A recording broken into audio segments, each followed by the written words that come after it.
everybody. Welcome to today's resin class. I'm so glad that you're joining me today. I am Shannon Kendall, and I am with American Crafts, and I am excited to show you an awesome mold that's part of the Color Pour Resin program at Michael's. So we get a lot of questions about this mold, and it's the knob mold, the drawer knob mold. And so we thought, why not just do a class that completely focuses on this fun mold to show you a lot of different resin techniques that you can use in this mold. But you know what we're doing here today, you can take that and you can do it in any resin mold and any resin project that you want. So I'll show you a bunch of different techniques and show you how to use this mold in particular, because there are a few tricks to it and we wanted to make sure everyone was having success with it. Okay, so what you get in the packaging is you get this mold. It has 4 spots, so you can make 4 knobs at a time. And then it also comes, you can see in here through there, with some hardware. It's a nut and a screw that is kind of a standard size for knobs. But you don't have to use these. So if you have different hardware for whatever project you're working on, say you want to make knobs for your dresser and it has different size holes or different hardware, I'm going to show you how you can attach any hardware. I'm going to use these, but any hardware attaches in the same way. Okay, so let's get started. Okay, so the first thing about this mold that we want to make sure everyone understands is that most resin molds, you build from the bottom up. So the bottom of the mold becomes the top. But you can see on this mold, this little raised edge right here is actually where you put your fingers around the knob to pull. So this one is opposite of that. So you're actually working at the top. The top of this mold is what the top of your knob will be. So you're working from the bottom up instead of the flip like you usually do in resin molds. Okay, so always remember that when you're using this mold, or else the pretty stuff will end up at the back of your knob. So we're going to do the pretty stuff on the top. Okay, all right, so we're going to just start, and I'm going to show you a bunch of different things, but mostly what I took as inspiration for this class today was how I could add botanicals. We've been indoors a lot through all this COVID nonsense, right? So I thought I just need to get outside again, and it's winter here in Utah and it's cold. And so I just decided I was going to take inspiration for today's projects off of nature, and I'm going to show you how to add that into your resin. Okay, so first things first, when we start with resin, if you've been in my class before, you've heard this before, but I'm going to go through it again for those of you who are new. Okay, so this is a 2-part epoxy resin. So when you get your bottles, you'll have an A and a B part. I labeled mine really big so that it was really clear for you guys. And then I also like to do this trick where I label my lids to match, so I don't accidentally put the wrong lid on the wrong bottle, because these two stay really fluid when they are separate, but when you put them together and a chemical reaction happens and they start to cure and they become this really hard plastic epoxy.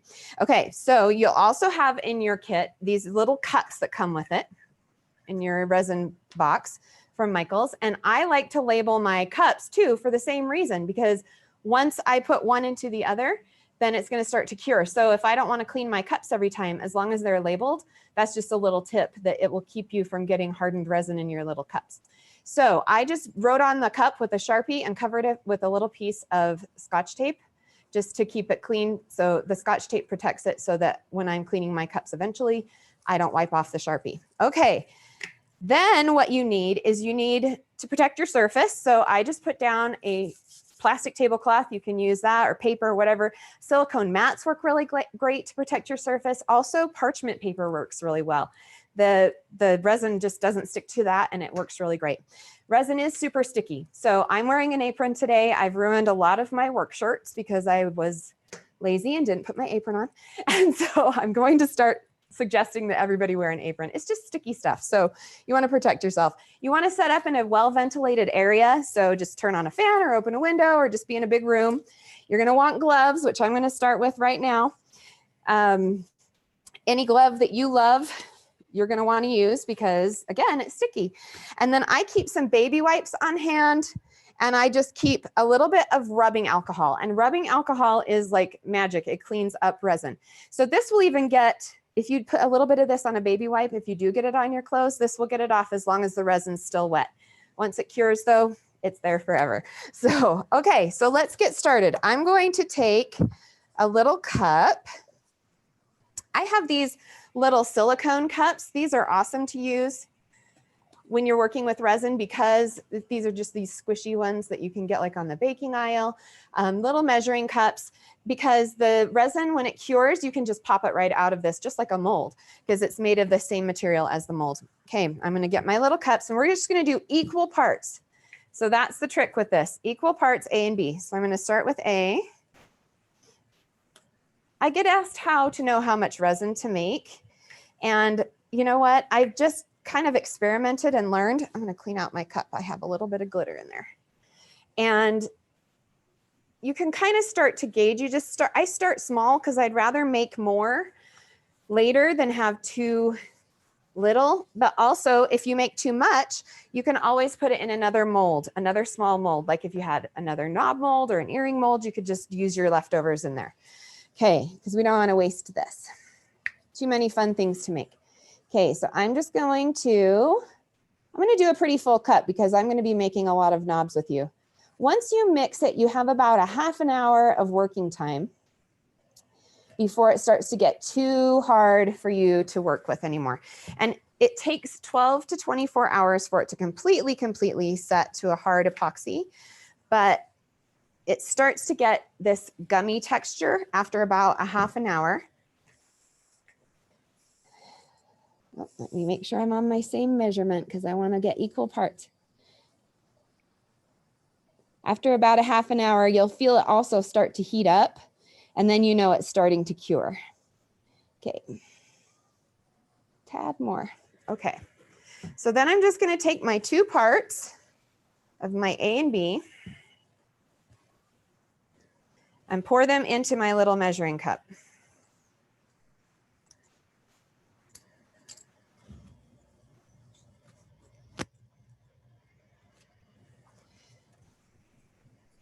If you have a silicone measuring cup that has the markings on the side, you could also do it that way.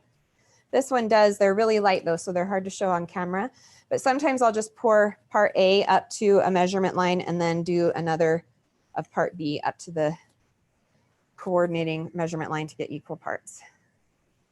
Okay, I'm going to use a different stick in my cup for my B so that my cup doesn't start to cure. These are just little craft sticks. Some come in the kit with the resin. I'm also going to show you some fun silicone tools that you can get with the Color Pour Resin program at Michael's that are really fun to use with resin. For stirring, I tend to still like to use these craft sticks. Just is pretty easy. Okay, so now the trick with this is just to stir slowly, and you're going to want to stir for about 2 to 4 minutes. When you stir it quickly, you'll start to see some bubbles getting in there, and the least amount of bubbles that we can possibly work into our resin, the better. So I tend to be a quick, like, let's go to the next thing kind of crafter. And so I end up working bubbles into my resin. There are some tricks to get them out. Don't worry, I'll show you how. If you're like me and you can't stir slow, when we're in a class like this 2 to 4 minutes feels like forever to me. So while I'm slowly stirring to incorporate my resin, I'm looking to see if it's going clear. So right now I can see some streaks as those 2 parts combine. There's a little bit of streakiness happening and cloudiness. And when it's completely mixed, it will be completely clear. I like to scrape down the sides just to make sure I'm keeping my equal parts equal. That's when keeping it as equal as possible is how you get that nice hard cure. You don't get it to stay a little tacky. Sometimes if your resin is ending up a little tacky after its full cure time, it's probably because they weren't exactly equal parts. Some people like to weigh their resin, but I don't. I just use my measurement lines on my cups. I find that that works just fine for me. See, I'm stirring too fast. I keep doing it. I always have to keep myself in check. I'm starting to see it go clear. I'm just going to give it a little bit longer.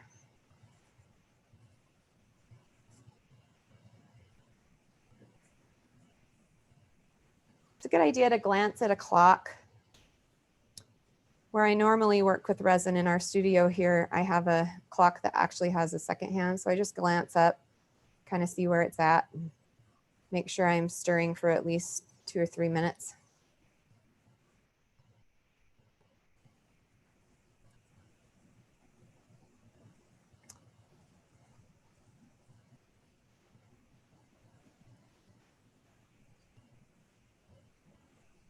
A little bit more.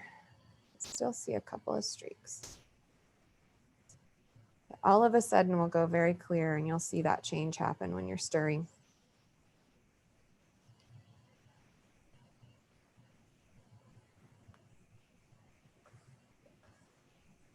Okay, sometimes I like to bring it up on my stick and just do a little check to make sure that it's looking completely clear. And I think we're looking good. So here's your first trick for bubbles. I worked some in there. They like to rise to the surface. So I just give my cup a little tap on the table, and it helps them move up. They want to rise up. Okay, so now we're going to add some colors to our resin. So I'm going to just grab these little plastic cups. These are clear. You can use paper ones, clear ones, whatever you can find that is handy. These little cups, you know, just like the size of a bathroom cup, those little Dixie cups we used to have when I was little in our bathroom, those work great. Okay, and however many colors you want to make is however many cups I get. My glove is a little sticky, so it's sticking to me. Okay, so now I'm just going to divide my resin between these cups.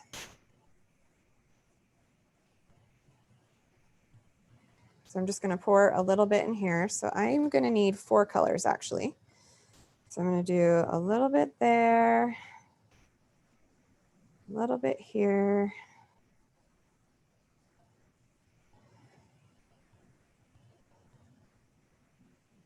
a little bit there. I think I will do one more. I always like to leave a little reserve of clear resin in my mixing cup because it helps when you want to divide layers, and I'll show you how to do that in just 1 second. Just gives a little division between them. Okay, for dyes today, I'm going to be using this set. It's a new set, a relatively new set of opaque dyes. It's the natural dye set, and you can find that at Michael's with the color pour resin items. And it's beautiful because it has all of these shades kind of that go together well, and they look like nature to me. So it's like tones of purples and a copper. They're really, really pretty. And with these dyes, I just like to give them a shake. So I just give it a little shake with my hand while the lid's on, just to incorporate the dye in case it's separated while it's been sitting in storage. Okay. When you first get these, also, you'll need to poke a hole. So you'll see that when I take the lid off, there's these little nozzles here. And you'll want to take a pin or a toothpick or something and just poke the first hole, the first time you use it, but poke a hole right in the top of that tip. I've already done mine, so they're ready to go. Okay, so I am going to do this lightest purple, and you just drop it right into the resin. These are opaque alcohol inks.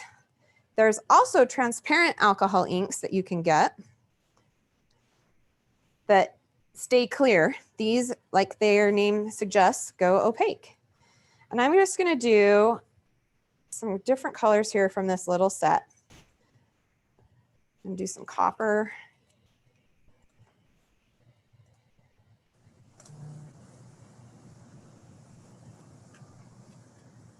And I'm going to bring in some white dye. This is just in the opaque metallic set at Michael's. And I'm just going to bring in a little bit of that too. I like to use white and clear sometimes in mine. Shake this one a little better. You can tell if it's not shaken enough because it will come out looking transparent instead of opaque. Okay, then I'm just going to take my craft sticks and mix these in. You can see I only put like 3 or 4 drops in there, but it's really pretty. It goes a long way. So this is kind of a pinkish purple color. I'm going for kind of like the tones of a rock. I recently was down hiking with my daughter and granddaughters, and we went on this hike where there was a lot of red rock, shades of whites and oranges and reds, and I like to get inspiration from nature for my color schemes frequently. So that one's kind of a brownish coffee color. This one's our white.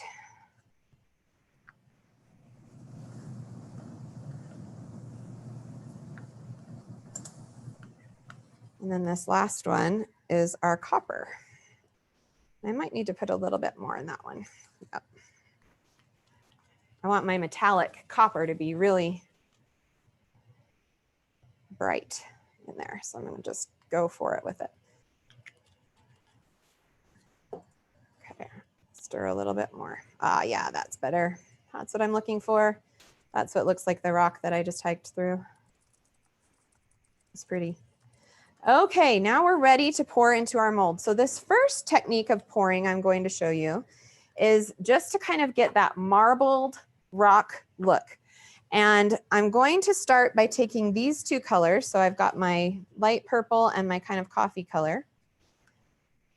I'm just going to take my sticks out, my stir sticks out. You can clean these stir sticks off and use them again. Just clean them off with a baby wipe, a little bit of rubbing alcohol if you need it. Okay, and so this is kind of like paint pouring. So if you've ever done paint pouring before and you just pour it in, that's kind of what this is going to be like. So I'm going to do two of these knobs. So I'm going to start here, and I'm going to just take them both and pour them at the same time and kind of let them swirl together as they will. Okay, then I'm going to go over and do it again over here.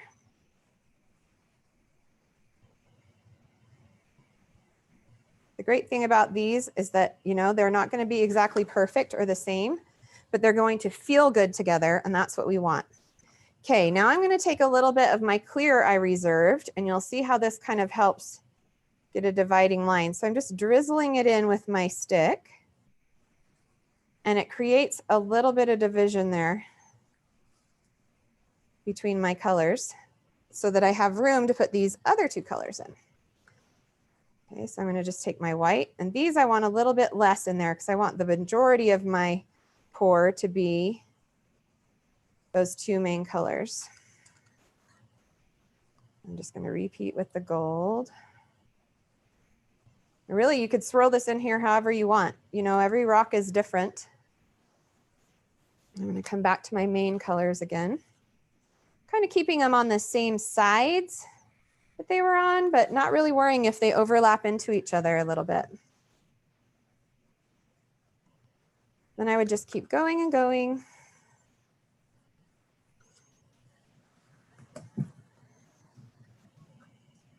Adding the color as I want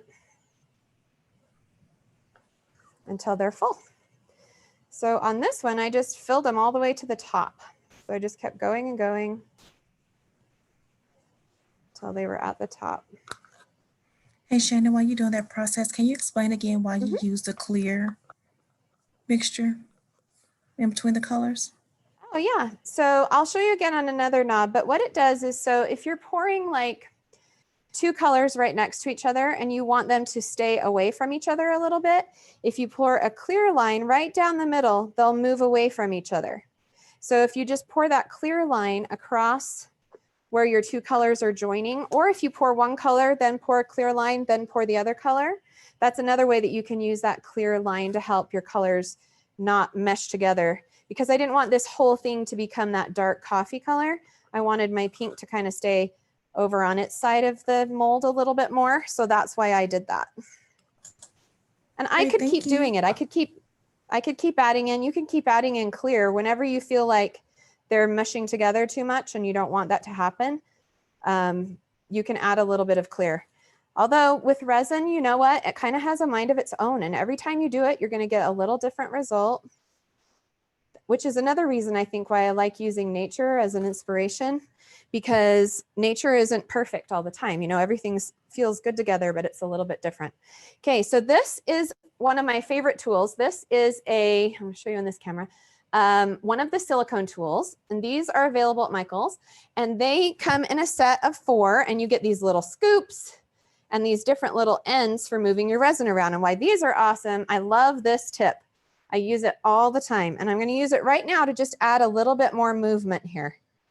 So I'm taking my color and I'm even swirling it more. So before I was keeping it apart, And now I'm just swirling it with a little bit more control. Okay, so I could bring some of that copper over onto that side. I don't know if you can see that. Okay, and I would just keep going. I'm gonna stop now so that I can show you them unmolded, but I would just keep going until I was full to the top of the mold. And then what you do is, this is a heat tool. Anyone who's a stamper has probably used one of these before. It's high heat with a low airflow. So people ask if they can use a blow dryer. This one, it's more about the heat than it is about the airflow for this one. And this is also gonna help the bubbles rise up. So I'm just going to put a little bit of heat right on top of my resin. You can see even with that low airflow, it's moving it a little bit. If you used a blow dryer, it would move it even more. And I can see those bubbles coming up and popping at the top. I like how that's looking. Sometimes I'll use the airflow itself to kind of move the resin around intentionally. That's my resin one, so it has a sticky on-off switch because I don't clean my hands between. Okay, then all you would do is you would set this aside for 12 to 24 hours until it was completely cured. And so I'm gonna just set this way over here, clean up my workspace a little bit, and show you the unmolding. Okay, so here's the ones that I did before, and they're all ready to go. You can see that they're all different on the top, but they all feel really good together. I think these would look beautiful on a dresser. And then this is going to be the front of my knob. So now you can see how I was talking about that. I'm gonna pop it out. And so you can see that little extra ledge at the back is so that once it's flat on your dresser, you have somewhere for your fingers to go so that you can pull your dresser open. Okay, so here's all of my different knobs. You can see that's the bottom. That one's a little easier to see because it was pinker. They just pop right out. Okay, so I've got my 4 knobs. They're awesome. I love how they turned out. They look like stone to me. They look like some of the rocks we picked up on our hike, actually. And now I want to be able to put them on my dresser. So how do I do that? How do I add the hardware? Okay, so we're just going to flip these over. I'm just going to do 2 for now.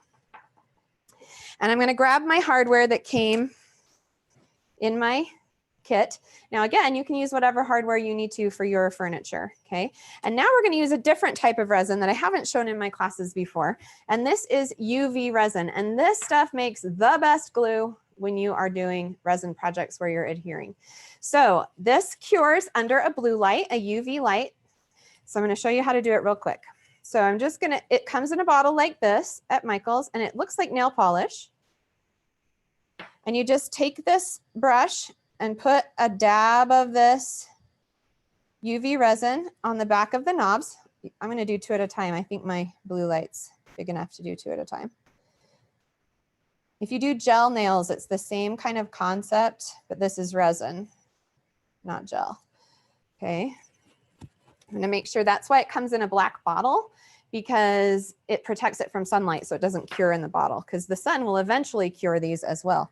Actually, before I do this, I've learned that if I do it on 2 sides, it works a little better. So now I'm just taking my hardware and I'm going to put a little bit of UV resin on there as well. And I'm just gonna set it right on top of my knob and center it there as best I can. Do this other one.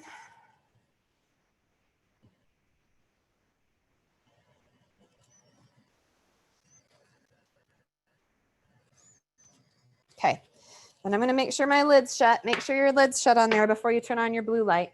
Okay, so this is a little tiny UV light, but you could use this kind, you can use the nail kind, and you're just gonna hold it right over the top. And the first one, I always just hold it over the top so that it's not touching the screws, so that it doesn't knock them off kilter. So you can kind of see that. Let me turn it at an angle. So it's just that blue UV light is curing that UV resin and adhering our hardware to our knobs. And I usually do this blue light 2 or 3 times. After the first one, you can set it down kind of on top of the hardware and it's not going to move. They're already cured enough after 1 cycle. I think it's about 30 seconds, I think, with this one. But I usually do it 2 or 3 times just to make sure it's fully cured. Okay, so you can see how fast that was. and they're already secure on there. Like I can't wobble it off. It's like the best glue. So just to make sure that they were, you know, done all the way, I just set this down on top and just, then I could do something else while that's curing at this point. So I'm gonna do the rest of that later, but now you can see that you have your knob with your little screw. It's all ready to go, and it can go on your dresser or your cabinet. I mean, these would look so pretty in a kitchen, I think. They just turned out so beautiful, and they're so custom. You could use colors that match your bathroom, your dresser, whatever you wanted to do. Okay, I'm gonna show you some more techniques. Set those aside. Using botanicals. Checking on my time. Okay, move all these aside.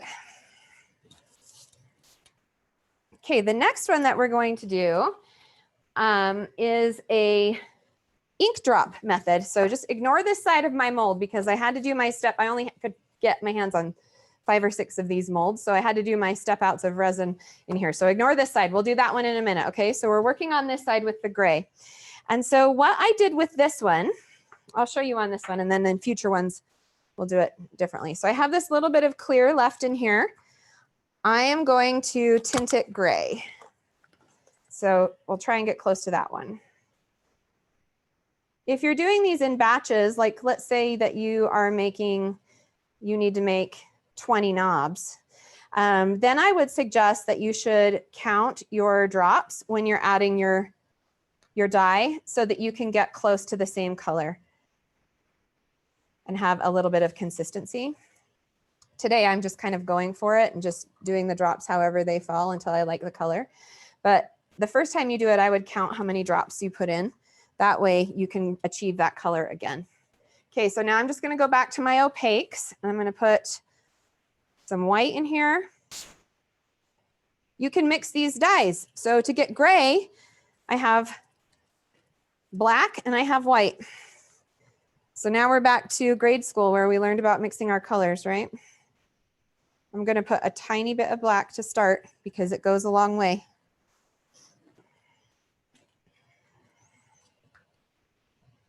Let's see what we get.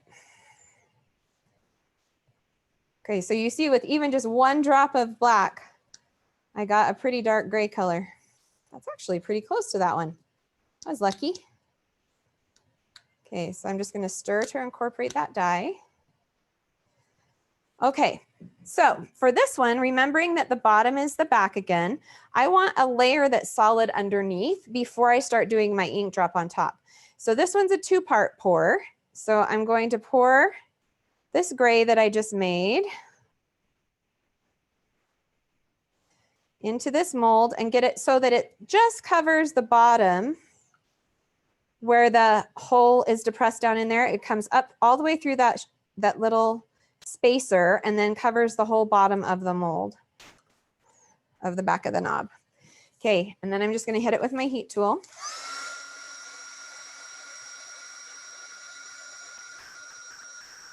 I don't know if you can see that, but the bubbles really do come up when you do that. It just takes a minute. Another thing, another tip, if you're finding when you're unmolding your knobs, if you're still having bubbles kind of around the rim, you can use this, my favorite tool again, this one with the point, right? And I'm just gonna put it right into here and drag it around the edge because that will move the bubbles out toward the center. I'm gonna do it down in that little depressed area too where the spacer is. Pull that up, and that will pull up the bubbles from the side. I just saw one come up and pop on its own, so I'm gonna hit it with the heat tool again. That's just another little tip. If you don't have the silicone tool, you can use a toothpick, some little instrument that can get down on the edges. Okay, so now I would let that cure for a full 12. Well, you could probably do it in 12 hours since we're doing 2 layers, and then let it cure overnight for this last layer. Okay, so now I'm going to need a little bit more clear. Let's see if I have enough. I might have to actually mix some more. Does anyone have any questions while I mix some more resin? There was one question. I'm not exactly for sure. She may need to, or they may need to rephrase it, but it was asking, Yeah. can you use the UV light for gels on UV resin?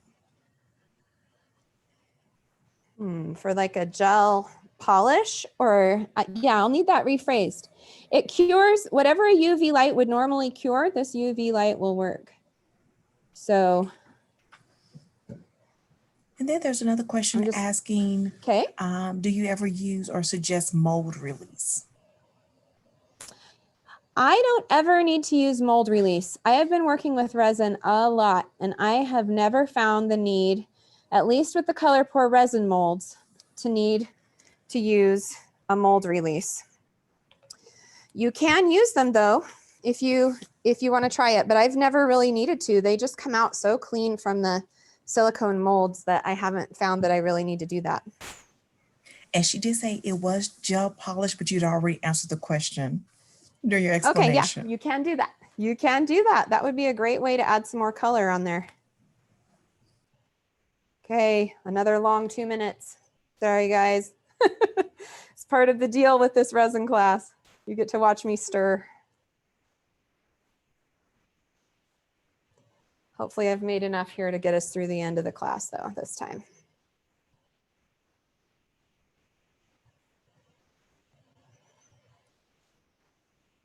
Do we have experienced resin users or newbies in the class?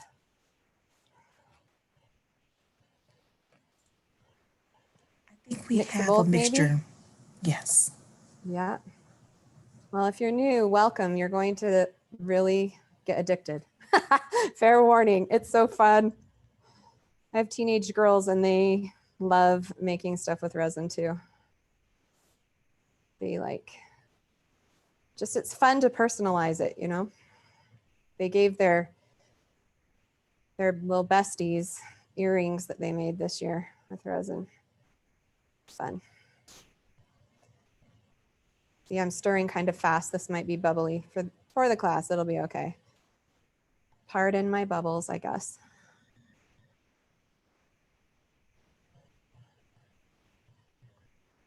I tend to stir too fast.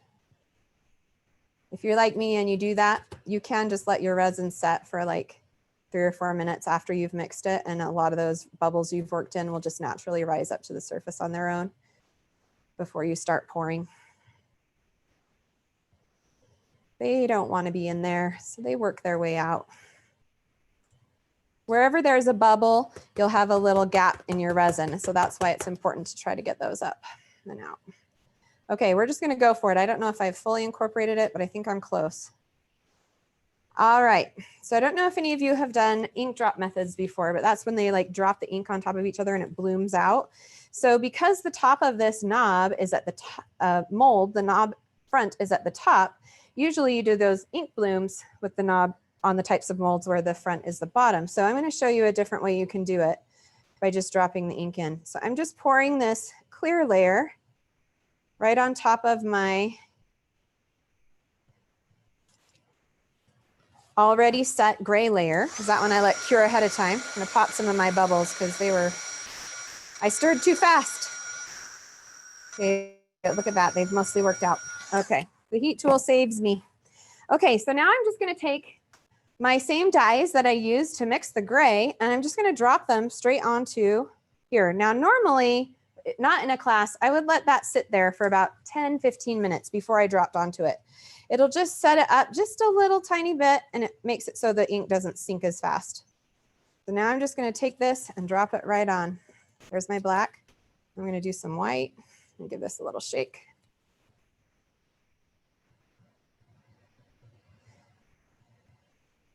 Okay, then my favorite tool again, my swirly tool. I'm just going to take it in here and move these around.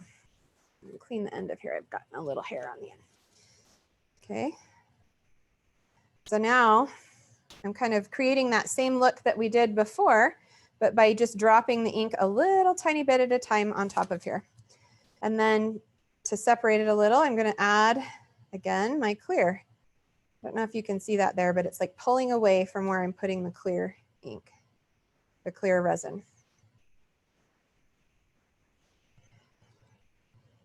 And I'm just going to fill it all the way to the top, the rest of the way with clear. You can see it's kind of made it kind of bloom. It's not the same exact look. It's more of a marble look I've found, especially when I'm doing black and white. This is just my baby wipe. I'm just cleaning up my spills. And you can see those bubbles starting to come up. They are actually bringing some of the white ink back up to the surface, which I kind of like. You can just play with it till you get a look you like. You can add the clear a little at a time so that you can move your ink around a little bit. But that's kind of how it looks. I don't know if you can see that very well. Maybe the overhead camera. But you can kind of see that it's marbleized in there. I don't know if you can see the white very well from there, but I'll show you the finished knob. So that's how I would do that one. Then just heat it with my heat tool again to make sure I got any bubbles. Let it cure. And then as it's curing, that ink is going to fall down into the clear resin just a little bit.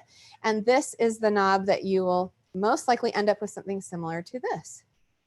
So you can see that that clear layer, you can kind of see from the side, if I can get the right angle, that that clear layer kind of stayed up at the top and the inks kind of sink down to my gray layer. But then you get that nice marbled look.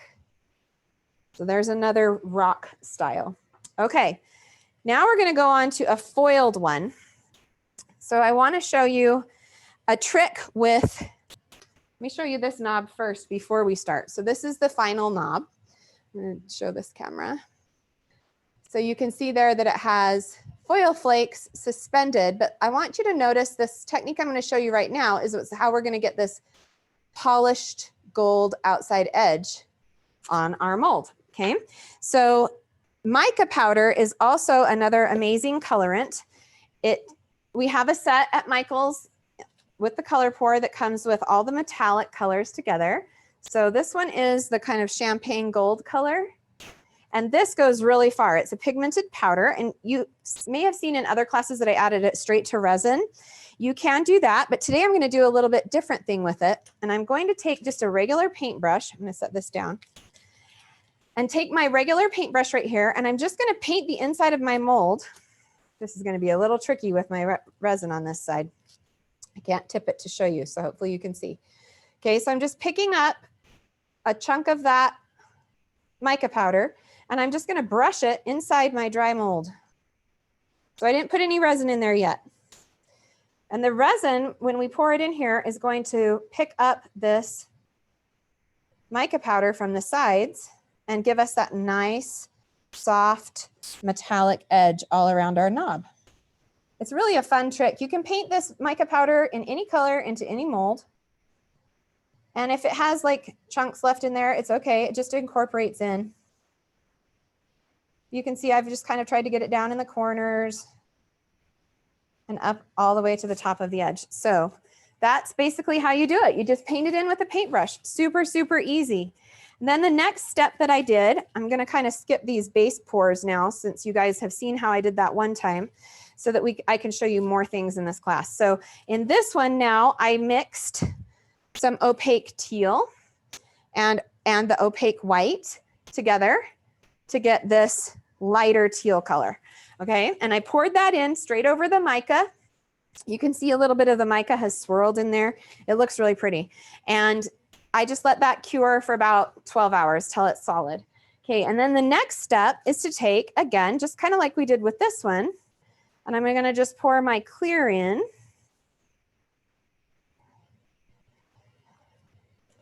I'm going to hit it with a heat tool. And then I'm going to use my same favorite tool. Now you're seeing how I wasn't kidding. It is really my favorite. And these are foil flake mix-ins. So these are awesome little gold leaf flakes that are really fun to use in resin.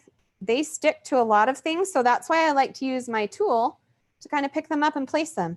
So then I just laid them into that clear resin.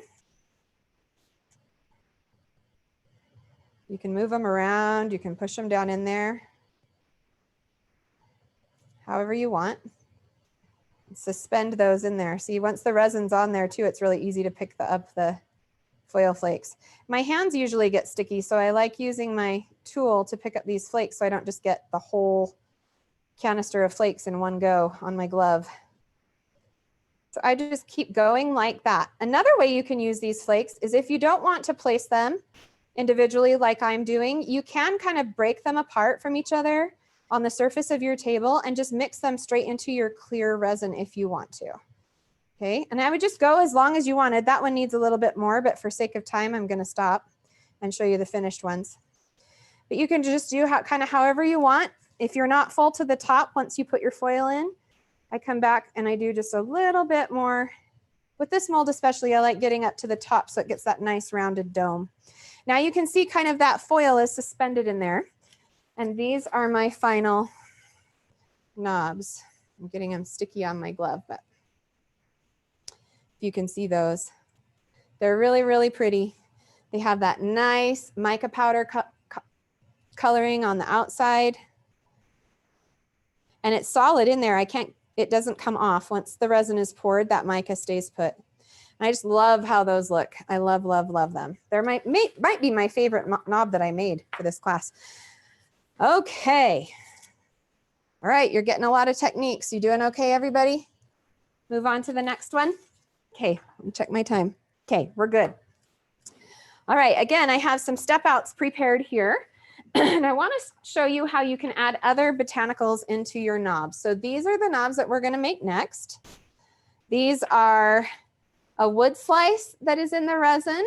And then this one is a little leafy plant, that I did using a foliage sprig from Michael's. Okay, so how do we do it? Kind of the same way. So you can see in my mold, I already mixed a cream, and how I did the cream was I put a tiny, tiny, tiny bit of that gold mica powder with my white. Like I dipped that pointy tip in the mica powder and then into my white resin, and that was it. So it doesn't take very much, and then it made this nice, pretty, creamy color. And then I did just a basic black layer down here, and I poured just so that the bottom part of the mold is covered, and I have some room to work on top. That's one thing that's fun about having this mold be inverted this way, where you're working at the top, is you can kind of get your base layer in there and then really see what you're doing on the top part. Okay, so here's my pretty floral stem that I got from Michael's. I loved this one. You could do a ton of knobs with this one too. It came with so many leaves on there. It was a great value. And then I'm just gonna pop off my leaves, and I think I forgot my scissors. Let me check. I might have forgotten them, so I'm just gonna pull them. That'll work, but I would normally trim them with scissors. Okay, and then I'm ready to put these leaves in here into this creamy one. Okay, so but the first thing that I'm gonna do is I'm gonna take this actually in my clear resin. I just mixed a batch of clear resin, and I'm gonna dip it straight into the resin first. Giving it that little coating of resin when you're adding things into a resin helps them to not get bubbles. Bubbles are our enemy in resin. Okay, so now I'm just gonna pour a little bit in there, almost to the top, because I don't know how much this is gonna displace my resin. Then I'm gonna take my little leaf, find my favorite tool again, and just place it in there. So I did need to trim a little bit off that bottom. Okay. Shannon, would you prefer dried leaves or real leaves? I haven't ever done it with real leaves before, but I don't see why you couldn't try it. I think that most things work in here. So if you do your own little, I have used pressed flowers that were real flowers, and those worked really well. So I know this isn't really a great example because it's coming out the end here, but I would have trimmed that with my scissors. And then you can add more leaves as you want to. It's wanting to come back up out of the resin because it's a little too long. So I'm going to dip this little one too. So you could add more. You could add little berries or little pebbles. You could add a flower in there. I try to not use my glove when I can avoid it, because then I get everything sticky, but sometimes you just have to. Okay, so you can layer them in there. Okay, and then I would just make sure that that is down immersed in there, so I would need to cut that off. And once it's down in there immersed, I'd fill it to the top. And when they come out, they look like this. So they're really pretty botanicals just floating in the top part of that resin. And you can kind of see from the side, they do float up to the surface, but I just made sure, I just checked on them a little bit until they started to cure and made sure they didn't float up. And if they did, I just poked it back down in there with my little silicone tool. And there's our botanicals. Okay, same thing for the wood slice. So these are the wood slices that I got. They're a package of 1.5 inch wood discs, and I just had my husband snip them in half with our garden shears, or you could use a saw. And then I ended up with these little half rounds of wood. Okay, so that we can dip those in. Same thing, I'm going to put a little bit of clear down just to seal my wood to my resin. This is going to be my glue. This is a lot the same as what we did with the leaves right here. And then I'm going to take this wood piece and I'm going to dip it. Wood pieces tend to produce more bubbles when I use them in resin, but I've just accepted that and I just like them. I think it's because there's air down in all the little lines of the rings of the wood. And so they like to come up on their own. But these 1.5 inch circles are the perfect size to fit in this mold. Look at that. It's perfect. And then I just push it down with my craft stick or my finger or my tool. Make sure it's solid in there where I want it. And then you just fill it with the rest.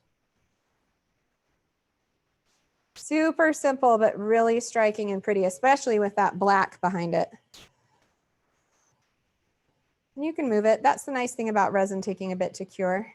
You have to be patient for your end result, but in the end, you can have a lot of wiggle time to move things around if you drop it where you don't want it.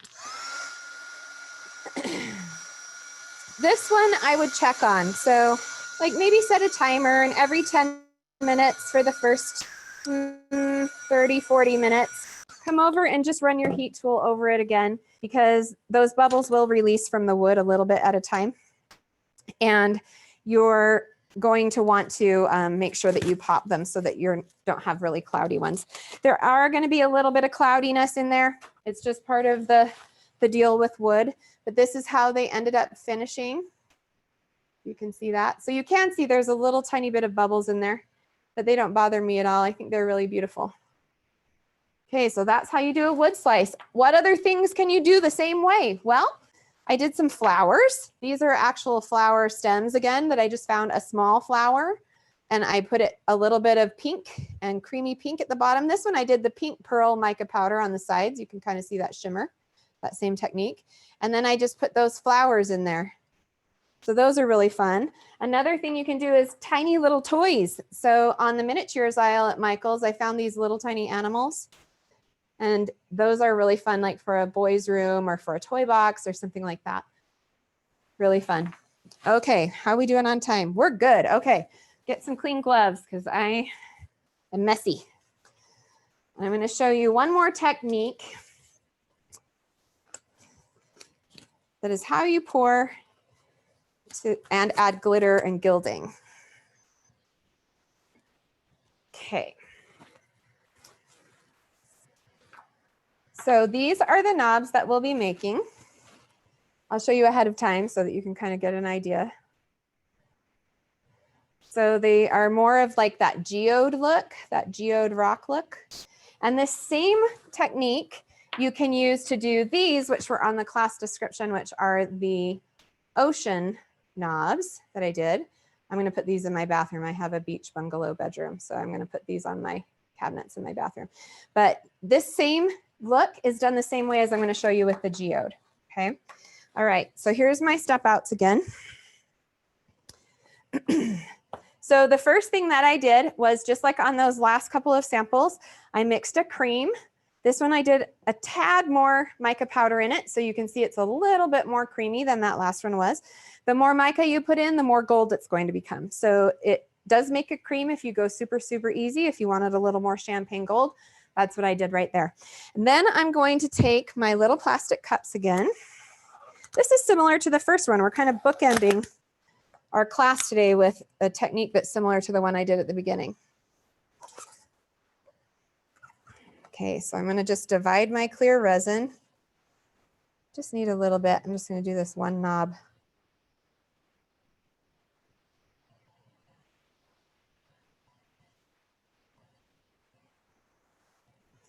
Okay, I'm going to use this pink again. Give it a shake. I'm going to use this pink again that we used in the first one, kind of a light pink purple. And I'm going to use the darker version of it, which is this really pretty plum color.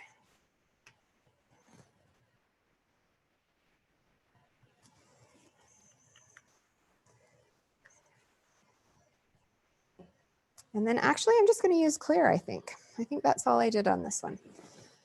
Okay, so now I'm just going to stir to incorporate my color.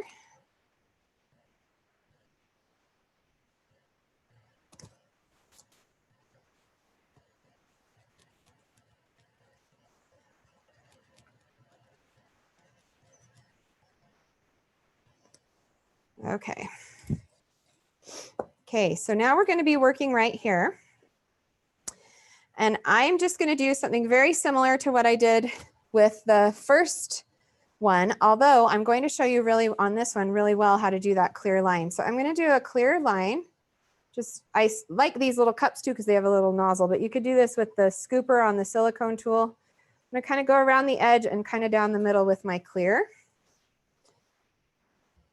And then I'm going to add these colors on top. And so this is kind of like an ocean pour. I'm doing just a tiny bit of color. Find another craft stick.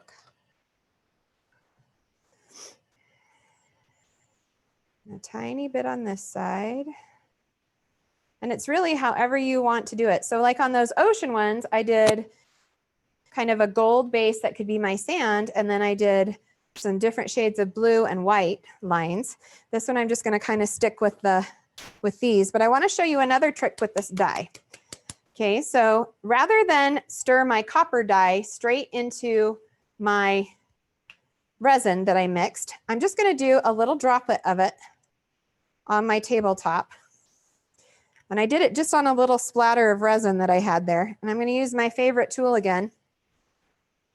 Okay, and I'm just going to pick up some of that gold or that copper right off my tabletop, and I'm just going to drag it through my color. And that gives you a really fine line of color. I don't know if you can see that very well, but it allows you to have way more control than normal. So that's a fun little tip that I learned when I was making these.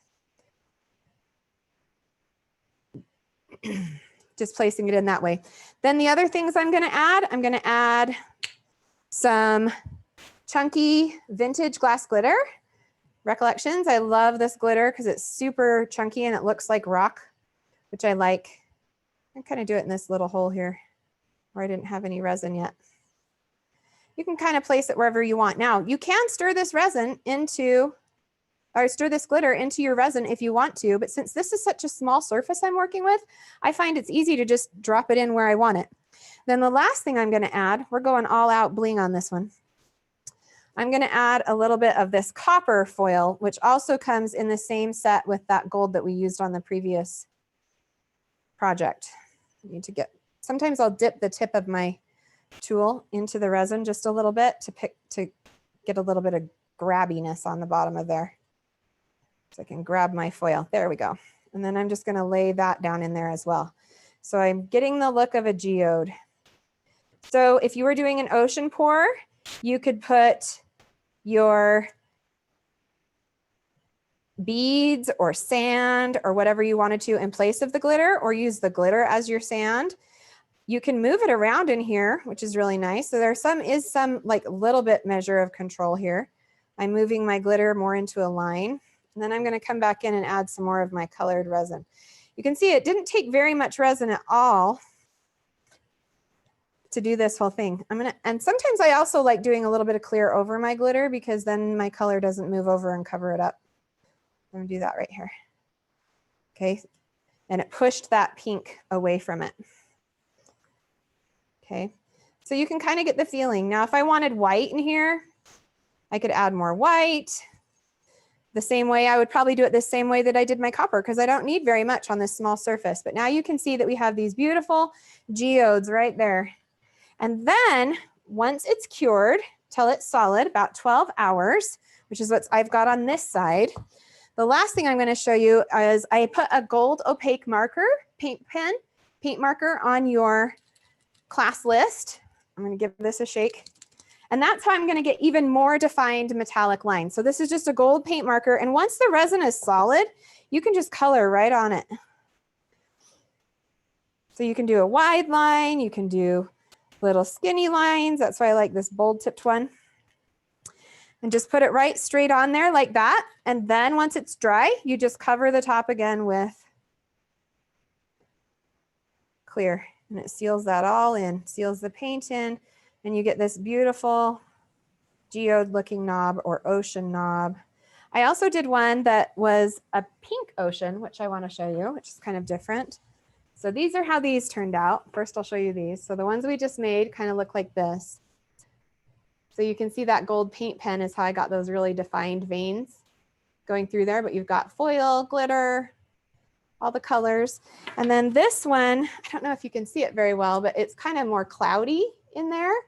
But I did it more like a river pour and put all the rocks at the bottom and then did some white on the top and blew it around. And there's actually a little seashell hiding in there if you can see it. So you could put little seashells in your resin. If you do an ocean pour, it's right over on this side. You can see it. And then these again were the ocean knobs. So done the same way, just the beads at the bottom and then the white and blue swirling with a clear top layer. Another fun thing you can do with your paint pen, one last tip, is if you really want a gilded edge, not just a river of gold running through, you can actually take the pen and color it right on the side. So this is a more heavy gold than the mica powder was, but it's kind of that same look. So I came up onto the rim a little bit so you can see the little gold edge all the way around, and it looks like you've gilded it in metal. You can really see the seashell in that one right there. So I put some foil flakes and it just looks like kind of like the bottom of an aquarium maybe. So there's all kinds of things that you can do with these resin knobs. So we have just a few minutes, and so I wanted to give you a couple of my ideas of what I would do with knobs, because you think knobs and you think drawer pull, or you think maybe a dresser or something like that, or a closet door, which are all great ideas, but you could also just wander the aisles of Michael's. I found this at Michael's, and this is just a little wooden board, and I'm going to take my knobs and put them all along here and make this as a little mask hanging shelf for my kids, because their masks end up all over the place. And I'm going to put it right by my front door so that when they leave, their masks are right there. They can have all of their masks on their little knob hanging on their sign, which I thought was a fun idea. Another thing you can do with them is, let's say you have kitchen canisters or cookie jars. You can take these knobs and they would look really beautiful as a knob pull on the top. Okay, so you can add them to the lids. So you could use the UV resin like I did. You could use E6000 glue, or you could put the hardware through it if you could drill a hole in your lid. Okay, those are really fun. Canisters are a good idea. This was another fun little box that I found at Michael's that's just a clear heart box. And I thought this would be cute for like a little Valentine's gift or whatever. You could put the knob on the top of there like that, fill it with pink candies or goodies or socks, something fun inside. Another idea I had was to just hang them straight on the wall. You know, just put them straight on the wall and hang your photos from them, like make a little photo hook.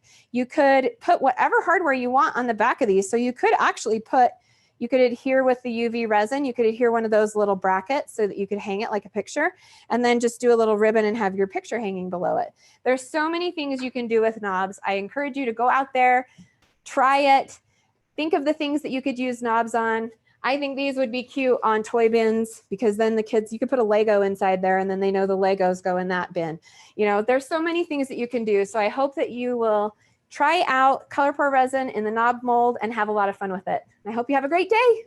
Hey, Shannon, before we go, I did have one quick question that came through. Okay, awesome. The pen that you used, was that oil-based or was that water-based? It is an oil-based, I believe. So if you look on the class list, that might have more details on there as to which one it was that I used. I think it was oil-based, though. It was a while ago I built that class list. That was it. I thank you and I appreciate it. Okay. Do you guys, I saw someone saying they want to see the knobs all together. Do you have time for that real quick? Okay, I'll put them all together. Let me see if you can see them. Let me try and get them in the middle. I got it sticky in the middle. What's missing? So there's all the knobs. And just as a reminder, this class is being recorded and it will be on michaels.com/classes or Michael's YouTube channel within 24 to 48 hours. Thank you all. Thanks, everybody.